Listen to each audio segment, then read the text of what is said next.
Even working with psychosis, sometimes I saw the parents being so over caring, let's say, over taking care, not caring, but over taking care of someone, right? Caretaking, let's say, over caretaking.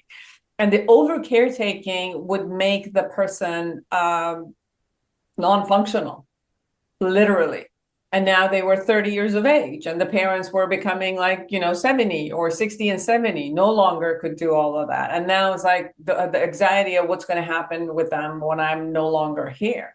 And we had to start this concept, when the person was almost 30. And I'm like, can we start this when they're a teenager, where they can begin learning some things? And it was interesting because as we start teaching someone who is non-functional in that sense and teach them these functionalities, and as long as their brain capacity could handle it, they would begin learning and they would love to do things on their own. Like it was a joy for them now to have a purpose, and it wasn't just, okay, I'm just going to get up and somebody's going to do that. And they were denied, like, part of that was they needed to maintain medication, and because everything was based on somebody else giving it to them, they never took an ownership that for the rest of my life, I have to take this medication. How do I organize it in my life in order to do that?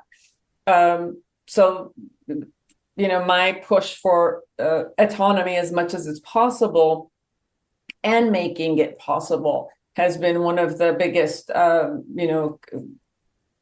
interest. And I've seen that also kind of talking to the parents who are diagnosed, their children are diagnosed, to keep bringing these things back also. And they tell me, like, yes, this behaviorist comes in and does this, and I don't know how to, and like, share with the behaviorist and share what you want. And maybe they can give you some clue of when the behaviorist is not there, what else can you do at home?